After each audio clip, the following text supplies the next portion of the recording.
And so what we're seeing is every customer we ever talked to who maybe the economics were marginal, maybe they weren't motivated before, is now calling us back up saying, hey, remember that report from 2 or 3 years ago? Remember that conversation we had? Can you still do that? And so we're seeing, people come out of the woodwork that we haven't talked to in years saying, holy crap, we just got screwed by the grid. We just had an OpEx, go through the roof. We can't do anything about it. Would this have happened if we had your wind turbines? The Clean Power Hour is brought to you by the Clean Power Consulting Group. I'm Tim Montague, your host. Check out all of our content at cleanpowerhour.com. Please give us a rating and a review on Apple and Spotify. That helps others find this content. And I know you want that. We want to grow the energy transition as quickly as possible. Today on the Clean Power Hour, my guest is Jereme Kent. He is the founder and CEO of One Energy, a behind-the-meter wind and other services provider. Welcome to the show, Jereme. Thanks, Tim. It's been a journey getting you here, but I am very happy to have you here. And I would love for you to give our listeners a little background on yourself. How did you come to the clean energy industry and come to One Energy? Well, thanks, Tim. Nothing like a broad open question to get things started. I, like many others, probably got into the clean energy industry by accident. Back when I was wrapping up my time at University of Michigan, I started applying to jobs. And in the middle of one of the interviews, it wasn't going that well, frankly. I kind of was like, okay, I'm done with this company and whatever. And the recruiter then goes, well, okay, just 3 more questions. And I was like, great, thank you. And she goes, are you willing to work long hours? And I was like, yes. And she goes, are you willing to, to relocate? And I said, absolutely. She goes, are you willing to climb a 300-foot pole on the side of a cliff? I immediately paused and responded and went, I actually am willing to climb a 300-foot pole on the side of a cliff, but what are you guys doing? And she said, well, we build wind turbines. And I had no idea. I thought they were a heavy civil contractor. I then hung up the phone and immediately asked Jeeves back in the day what a wind turbine was, because I didn't realize that there were, large megawatt scale turbines. And next thing I knew, I was out working for one of the largest contractors for wind in the country and the world at the time. Did my time, moving around with different contractors, different sites, different states, changing locations every 3 to 5 months. And ultimately, at some point, decided to start this company and figure out how to take the skills I had learned there and apply it to helping large industrials take control of their own grid. So kind of a convoluted way of getting here, but we end up where we are today. And what year was it that you got into wind? 2006. So that was kind of right when it was going, right before the big, boom in 8 and 9. Yeah, that boom hit us here in Illinois. We got our first RPS in 2008. And I thought I'd work in the wind industry before I worked in solar because that's what was visible. We saw large wind farms come in 2008 to say 12, the first wave, so to speak. So wind was the earliest adopter for renewables en masse here in North America. And now solar is nipping at its heels from a cost perspective. So we see solar growing at a equal pace. And they'll be going head to head for the foreseeable future, really, because we need lots of renewables. Wind and solar complement each other very nicely. If you don't know this and you're listening, the wind blows more at night, and it also blows more in the winter, times when there's less solar energy or no solar energy. So very complementary technologies. But what is One Energy, Jereme, and who are your customers? You said it right, Tim. The industry back in 6 was a very interesting time because all of a sudden you're building these mega machines that nobody ever saw before. And, I got into just because of how big and cool these things were. And then never, eventually realized what they were doing to transform the grid, but they're just, machines on the scale that you don't see anywhere. And that's pretty cool to do too. One Energy is, an industrial service company. We call ourselves an industrial power company. What we do is we do full turnkey facilities behind the meter. So on site, behind the meter, directly powering a customer's facility. What we're best known for is what we call wind for industry, the installation of multi-megawatt utility scale wind turbines to directly power large factories. Over time, that's expanded to include other services behind the meter, from energy consulting to what we call managed high voltage, where we're actually owning and operating power systems. But our goal is to be the one call, what you wish a utility actually could be, but never actually is, for large industrial facilities. And if I'm a facility owner, And I faced this challenge myself as a solar developer and installer. You know, a factory approached me 4 years ago in Northern Illinois and said, "Hey, we want a behind the meter wind turbine." So I quickly did some homework, and we had a kind of mantra at Continental, the EPC that I used to work for, that small wind was just very challenging economically. But not only that, it's hard to find providers of the technology, of the turbines, and then companies like yours that will actually do the soup to nuts analysis and installation. So paint a picture for us. If you're an industrial facility owner, what are the pros and cons of behind the meter wind versus behind the meter solar? And then are you also playing in the wind and storage space? I think you described it well. There are almost no other companies besides us who will do turnkey behind the meter wind at this scale. The big players, the guys who are used to building big wind farms, are very good at how do you show up and build 200 turbines. We used to have a running joke on the big sites that the first 10 turbines don't count because we would lose a bunch of money on them. And then we make a bunch of money for the next, 50, 100, 200 turbines. When your site only has 1, 2, or 3 turbines, you can't lose money on the first 10. And so we had to rethink how we mobilize to site, how we build a project, how we design a project. We had to rethink how we finance projects. We had to rethink tax equity. There are tremendous barriers to entry to figure out how to efficiently build 1, 2, 3 turbines. As we worked through those, we became the market leader in that, and we figured out how to rinse and repeat and make that programmatic. We brought the installed cost of behind the meter wind down almost 50% from roughly 4 million per megawatt to sub 2 million per megawatt. So we're able to do behind the meter wind at sub 2 million per megawatt now consistently. What we have found is that when wind works, wind tends to be the lowest life cycle cost of energy for our customers. So we get the lowest long-term fixed rate and the most efficient use of land. There are sites, next to airports and things where wind just doesn't work. There are sites where solar doesn't work due to land constraints, but in a open field that's appropriately sited, wind tends to do better on just a per kilowatt hour basis, which tends to drive the customer decision. Well, that's fascinating because I'm able to offer customers in Illinois a sub 2-cent PPA for industrial applications now. And we have special incentives for renewable energy in Illinois, as you likely know, which is a game changer.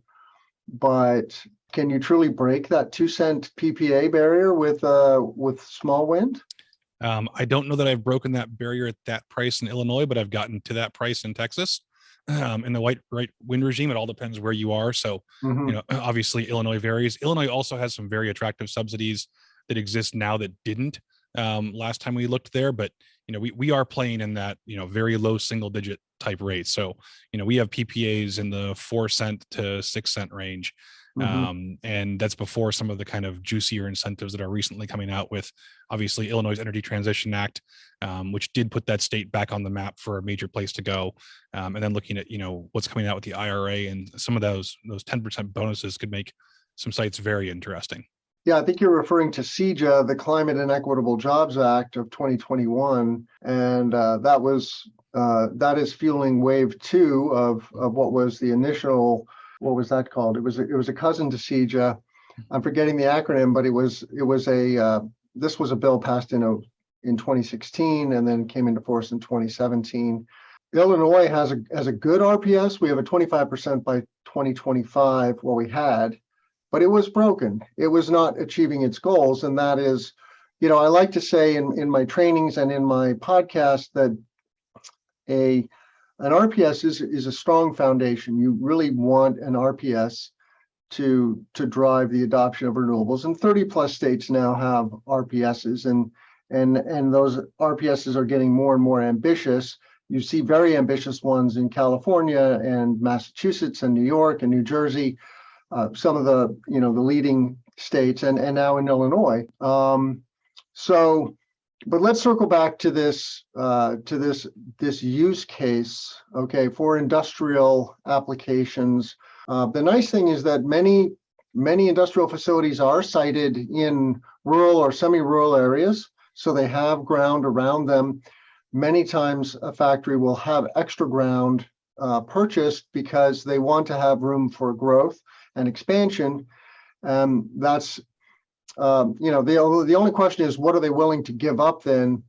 But of course, with wind, it has a relatively small physical footprint, which is a pro, definitely, and a delta from solar. Solar is relatively land hungry for behind the meter. In the greater scheme of things, we only need 1 to 2% of the landscape to completely green the grid. And so we have plenty of land in the greater scheme, but it's a question of getting a energy facility sited near the load, near the factory or other application, so to speak.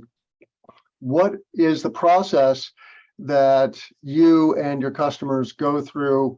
How long does it take, soup to nuts, and what are the considerations that facility owners need to be thinking of? Yeah, and I think you hit the nail on the head, Tim, in that you have to find the right industrial site. Unfortunately, most industrials, whether that's for their buffer, for their own NIMBY issues, for their own hazardous issues, have created a large buffer around them. And then how do you play in that buffer? There's 4 primary screening factors that we have to look at. We look at proximity to airports, because there are federal and state rules that govern how close we can be to airports with, big, tall, spinny things. We look at the power price in the area to figure out if we're going to be able to be market competitive. We look at available land, and then we also, go look at wind resource and energy usage to make sure that they actually can match up, right? We don't do well at small scale. The smallest turbine we install is a 1.5 megawatt, and that's about to be even bigger than that, which means we have to have an industrial facility using, at least 5 million kilowatt hours a year. And then you also run into some interesting issues that are challenges for both wind and solar, and more so for solar than wind. But if you want to take a factory to 100% renewable, you by definition have to be, producing significantly more than their average consumption during your peaks. So a 5 megawatt factory needs 10 to 15 megawatts of wind to get to net zero. It needs even more of that than solar. And so all of a sudden you have power systems that are bigger than what the factory was originally intended to have. So you end up in this issue where you sometimes have to do significant upgrades to a factory just so that they can embrace their renewable energy goals, all of which are challenges and all affect how it ties into the grid.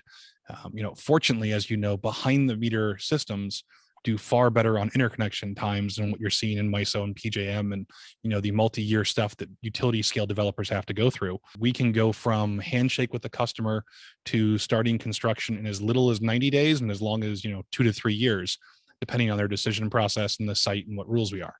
I've got a couple of projects that are in unzoned townships. We can build, multi-megawatt wind turbines with literally a driveway permit and a utility application.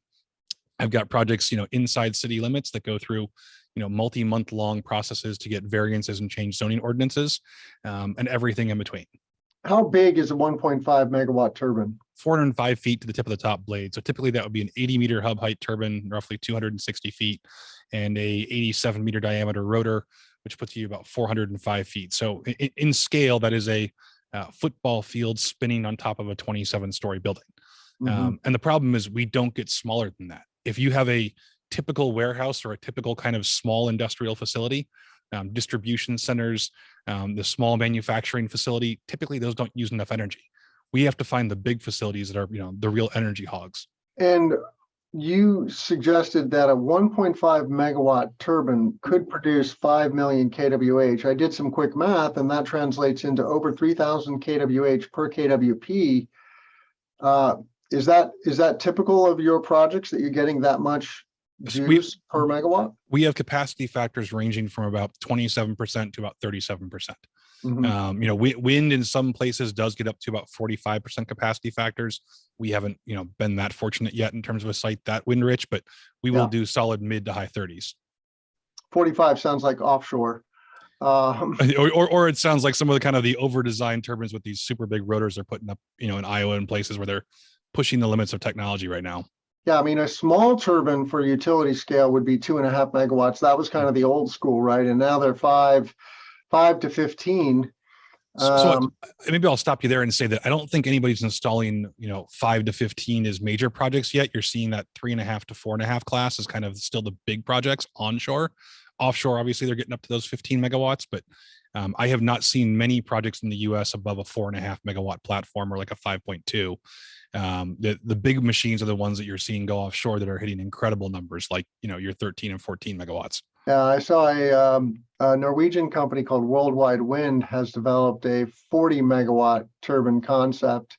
It's a vertical axis, so different than what we're talking about here, which is horizontal axis, I believe, right? Your wind turbines look like traditional windmills, right? The Yep. blades are spinning. Horizontal axis, 3-bladed machine.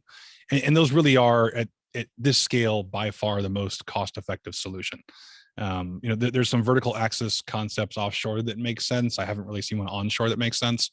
But it really is a game of how much wind can you capture, and about the most wind you can capture is a perpendicular rotating circle to the wind direction, which is why you see that horizontal axis type structure. Yeah. And so you have a factory. These are typically, 30 feet tall structures, and then they can be, 10 plus acres large rooftops, very large facilities, million plus square feet under roof, and running, many times 24/7. But what are the considerations when siting? Because of course the wind is going to flow over the building and pose a challenge to a wind turbine that's next door to the facility. How close or far do you have to put these turbines from the facility? Yeah. So one of the things we've spent a bunch of R&D effort in is, understanding how wind resource looks and acts when you're close to large industrial structures, right? That's not what traditional wind farms are built around. They were in the middle of cornfields. There are some things there are pros and some things that are cons. I mean, ironically, that 10-acre roof is usually a very smooth roof, which is a very low friction roof, which can create some interesting effects. Complex shapes and weird things can cause some weird turbulent effects. And so, we've had some turbines significantly overperform that we had to go back and understand why, and some that underperformed, all based on those concepts. Ultimately, we stay far enough away that, turbines have plenty of clear zone in case anything bad ever does happen, noting that, it's less likely to happen to a wind turbine than the building itself, but it's still far, a good prudent step to be a turbine tip height away. But, I've got turbines that are, a tip height plus 1 foot away from industrial facilities. Our office that I'm sitting in right now is 620 feet away from a wind turbine. And so, we've shown you can get very aggressive in siting if you're responsible, and if you do the right things to deal with, when ice builds up, right? So, I mean, I've got one turbine that is, 300 feet away from a parking lot that can hold 300 cars.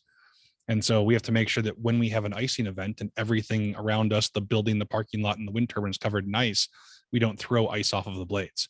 And so we've had to do a lot of things to really enhance that safety to make sure that we're running the best quality turbines possible right now. Hey, everybody. Thanks for listening to the Clean Power Hour or viewing it on YouTube. We do have a great YouTube channel. If you're not subscribed, please go to cleanpower.group and hit that YouTube icon and subscribe to our channel. Of course, you can find all of our content on your favorite audio platform as well. So please give us a rating and a review. Back to the show. And what is the technology to avoid ice buildup on blades? What are you doing there? So there's a couple different things. The turbines try to detect it themselves based on looking at power curve differentiation, what they should be making versus what they are. We also actually have sensors that literally detect when ice builds up on the sensor, just like an airplane would, and can tell us that there's an alert and a problem going on so we can stop the turbines. And then we use everything from drones to binoculars to figure out how to turn that turbine back on at the right time and in the right direction to have it not be an issue. Mm-hmm. And then, you can weatherize these things, right, with heaters in the blades. There were some failures of wind turbines in Texas when the big cold snap happened a couple of years ago. So it's, the technology is a wonderful thing when you apply it, right? You can do a lot. It just gets a little more expensive to include those bells and whistles, but I believe you can make these turbines pretty weatherproof no matter what climate, right? Yeah, so you can definitely invest in technologies designed for super cold weather. I mean, they have wind turbines running in Antarctica. You can get very aggressive. In general, nothing's going to stop ice from building up during a heavy ice storm, but you can have heaters in the blades that help get that ice off much faster. And so there are things you can do to bring that turbine back into service much faster. I'm yet to see the tech that can put enough heat out quick enough to overcome the 1-inch ice storm. But you can definitely get to where those turbines are more resilient. And there's a lot of places in the country where they are. The real problem that you have in Texas is that was not a design spec for any of the technology, right? The reason you had natural gas pump stations and coal piles and everything else freezing up is because nobody designed for that. And as we see more and more extreme events with climate change, what used to be a 2 ice day a year area now maybe a 10 or 20 ice day a year area. And so all of the technologies are seeing themselves have to go adapt to that. And what is the reception you're getting right now from the market? You were saying that you're going after the breadbasket of America right now, and that makes sense, right? There are a lot of manufacturing facilities here in the Midwest. What are owners saying? Because here I am, a behind the meter solar developer. I also do community solar, but I have to say the reception is still pretty chilly in the Midwest. No pun intended, because people don't know what solar is. They don't realize that it is mature technology, and they just don't know what it is. So I have to do a lot of education, and then obviously some percentage are engaging in the market. The early adopters are the ones that are going to benefit the most because the incentives are sweeter now than they will be in 5 years. But how is it going from the behind the meter wind side of things? So I think you're right, Tim, that there is kind of the education hurdle. But what we're seeing lately is that with recent events on power pricing, where you're seeing in some cases utility power pricing going up by 40% in 1 year, with natural gas pricing, every customer is freaking out. And so what we're seeing is every customer we ever talked to who maybe the economics were marginal, maybe they weren't motivated before, is now calling us back up saying, hey, remember that report from 2 or 3 years ago? Remember that conversation we had? Can you still do that? And so we're seeing, people come out of the woodwork that we haven't talked to in years saying, holy crap, we just got screwed by the grid. We just had an OPEX, go through the roof. We can't do anything about it. Would this have happened if we had your wind turbines? And, again, our rates are 20-year fixed flat rates. So when we start a project, that customer knows the price of power for 20 years. I mean, I have one customer who has a rate that actually goes down 1% per year. So from the day we started until the day 20 years, is passed, every year the price of power off of that wind turbine goes down by 1%. And so we're seeing customers realize the value of that while also, seeing the value of, being clean and renewable. But, it has to be an economic decision first. And right now, the economics are very much in favor of realizing the power grids suck. The utilities suck, and the best thing you can do is take back your own power grid. Yeah, we were talking in the pre-show about how difficult it can be to get full cooperation of the utility. They have their ways of slowing things down and making things more expensive than they really need to be, and we all lose in the long run. We're making the energy transition more slowly as a result. Consumers are paying more for energy than they need to or should. And so there is a phenomenon of taking your facility off grid and defecting from the grid with wind, solar, and batteries. Wind and solar are both intermittent, so you have to have some kind of storage or generator. Batteries are kind of the market leader right now, but there's a lot of storage technologies, some that have been around for a long time, like pumped hydro, and some that are new, like this blossoming of thermal storage that I'm reporting on here on the Clean Power Hour. Companies like Rondo are fascinating, making clean heat with renewable energy, storing it in hot bricks, and then providing it on demand whenever you need it, and that's long-term storage. So how much traction are you getting? And if you're a facility owner, what are the 3 key criteria? You mentioned you want a big load, several million kWh of load per year. because that's the bottom line. You need a 1.5 megawatt turbine load, right? You need someplace to put it.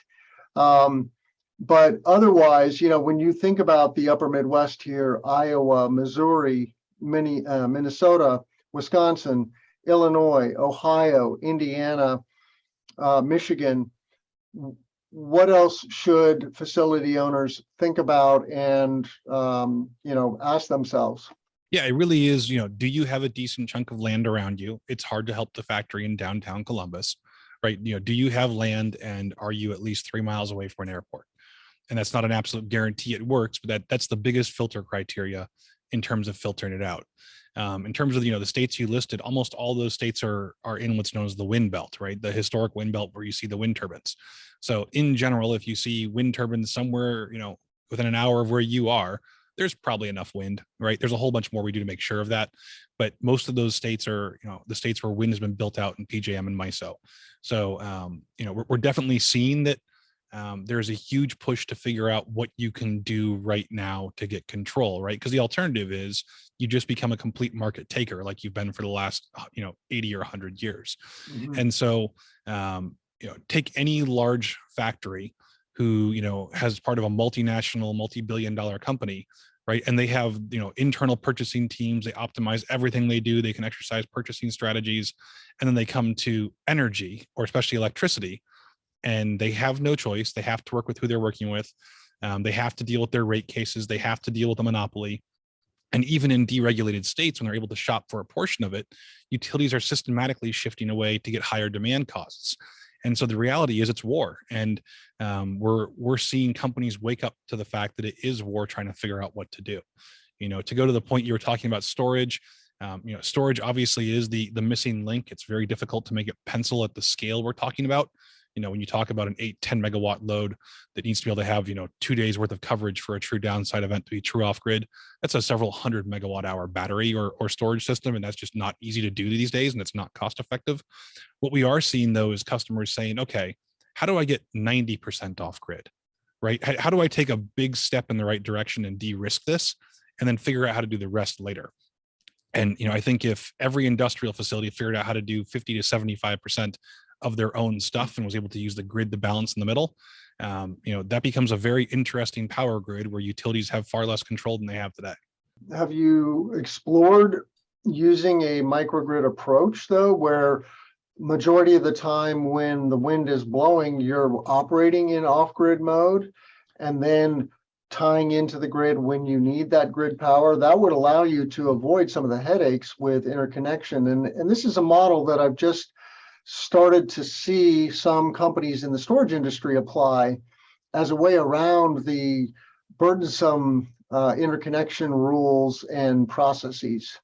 So we've never had a problem with interconnection, just candidly, Tim. We've dealt with utilities that have been, called hostile by others, but we have the engineering teams in-house. We're on the committees helping write 1547 and other standards and state level reviews of that. We haven't had a hard time with the interconnection. What we have seen is that it's very difficult, if economics is your main driver, to make any sort of off-grid solution work. It's far easier to parallel, just because the way a load for a factory ramps up and down, and the way that any sort of generator, wind or solar included, ramps up and down, becomes very hard to sync. It's also very, very difficult at that scale, at those loads, to sync back up to the grid. It's very easily to be running in parallel and to isolate. It's very difficult to sync back up to the grid and do that in a way that doesn't cause issues when you come back in, just because those facilities are big enough, they affect the grid. And so there's a whole bunch of challenges with that. We absolutely think that the next 10 or 20 years, that's going to be getting better and easier to do, but it's hard to do for a 10, 20 or 30 megawatt facility right now. And it's definitely not the most economic answer, which is usually to run in parallel with the grid. Okay. And it sounds like the PPA is your main model. So that's third-party ownership. So there's relatively little upfront cost to the owner. Is that accurate? Yeah. So the real magic was figuring out how to bring financing to this industry, right? How to layer in the tax equity, the long-term debt, the right equity structure, so that we could offer a 20-year fixed rate PPA. And so Once we figured out how to do that, the proposition becomes a whole lot easier. There's no big upfront capital expenditure for a factory. It's, we're going to go spend 5, 10, 15 million on your factory, and you only have to pay us when we start producing power. All the rest of the risk is transferred to us. And we're usually very candid about that. We tell facilities, look, if you want us to build it for you and you want to cut me a check, here's the price. And I'm going to charge myself the same price and go finance it. But most of the time, it doesn't make sense for these companies to own power generation assets. It doesn't fit into their capital model. It's not what they do. It affects their pro forma and the way their balance sheet looks. And so it's far easier for us to own it, take all that risk, and they just have a 20-year, fixed rate take or pay agreement. Well said, well said. And I wholeheartedly agree. I think the third-party ownership model for renewable energy makes a lot of sense for many types of off-takers, including industrial off-takers, but also municipalities and schools and colleges and hospitals. What about a VPPA, a virtual PPA? Have you ever done a virtual project? So we tend to refer to those as trading in hog futures. We aren't really sure what it does. And so, we are firm believers that the problem with the VPPA is that the law could change tomorrow and it could make that entire VPPA worthless. So, I always say that VPPAs have a John Oliver problem. So John Oliver, obviously with Last Week Tonight, when he does shows, we'll sit there and make fun of obvious things that are just silly about where the market's got to. And VPPAs go down that path. So I love getting a group of high school kids together or intermediate school kids together and say, look, here's the deal. I want to be a really clean person. I want to be the cleanest, lowest carbon footprint person out there. But I don't really want to stop driving my diesel truck, and I kind of want to light stuff on fire when I feel like it. And I don't actually feel like using, all the good stuff, but I'm going to pay you, Tim, to be clean for me. So I'm going to pay you to ride your bicycle everywhere. You're going to have no carbon footprint, but I'm just going to take credit for that. So I'm going to still be driving my, diesel, truck spewing CO2 out the back, but I'm clean now because I have a VPPA with you that says I'm clean. And that doesn't pass the smell test in a lot of cases. It's what most companies have done, right? 99% of claims out there are based on offsite VPPAs saying that they're clean. But I think that that's going to be a problem in the future when we start talking about the fact that some factories are still very dirty. Data centers are still very dirty. They're just saying they're clean. And, the evidence of this that shows it's not crazy is if you look at the few laws that exist in the United States that put a price on carbon right now, it's laws like the California Low Carbon Fuel Standard. And that law says that if you want to count your liquid fuels not made in California as having clean energy, that clean energy has to be produced inside the fence line and physically delivered to your factory.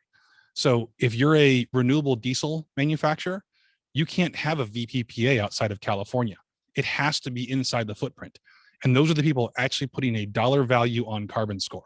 And so I think as we see more regulation and more states doing LCFS and, more cap and trade style things coming at the state or federal level, you're going to start seeing a whole lot stricter rules about what really counts.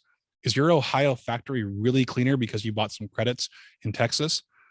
I don't know. I think that's a tough sell when you actually start looking at it. I acknowledge that's not the normal opinion in this industry, Tim. Well, I don't know that there is a norm. I mean, certainly your point is well taken about the popularity of VPPAs. I just think, okay, there's going to be facilities that are in too dense an urban area, for example, that would love to buy clean wind energy, but want to site the turbine 10 miles away.